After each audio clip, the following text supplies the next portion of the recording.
Débouchant à la Méditerranée, au Sahara et aux montagnes de l'Atlas, la République algérienne démocratique et populaire est à la fois le plus grand pays d'Afrique, du monde arabe et du bassin méditerranéen. Elle est également la 4e puissance économique africaine. Pays originellement berbère, son histoire est liée à celle de l'Europe, ayant fait partie de l'Empire romain jusqu'à sa christianisation, puis colonisé par les arabo-musulmans au 7e siècle et par la France au 19e siècle. Le 1er juillet 1962, l'Algérie obtient son indépendance au prix d'une longue guerre meurtrière. Comme l'indique sa constitution, elle trouve alors son identité dans l'islam, le peuple arabe et le peuple berbère. Ces derniers mois, le pays a connu des manifestations sans précédent contre le pouvoir en place.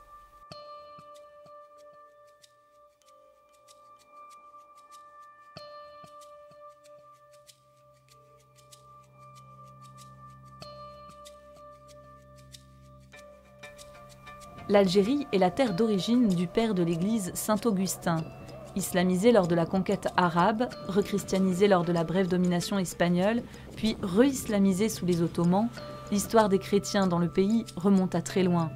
Aujourd'hui, les chrétiens algériens, dont la majorité est affiliée à l'EPA, l'Église protestante d'Algérie, sont discriminés et harcelés dans leur vie quotidienne. Des lois promulguées en 2006 régulent le culte non musulman, limitent la liberté d'expression des chrétiens et leur interdisent de parler de leur foi à un musulman. Mais les plus persécutés restent les chrétiens d'arrière-plan musulman.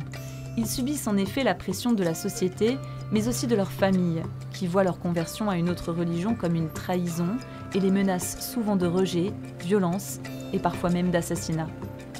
Ces derniers mois, une dizaine d'églises ont été mises sous scellé sous prétexte de mise aux normes. En réalité, il s'agit d'un moyen de pression pour tenter d'affaiblir les chrétiens et de réduire leur visibilité.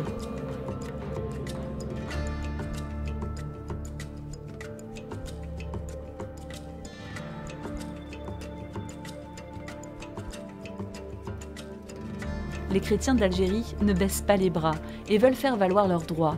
Dans plusieurs églises fermées, des tentes ont d'ailleurs été installées à côté du bâtiment pour continuer à se réunir. Les chrétiens algériens prient et jeûnent pour leur pays. Malgré la persécution, ils sont conscients qu'ils ont un rôle à jouer.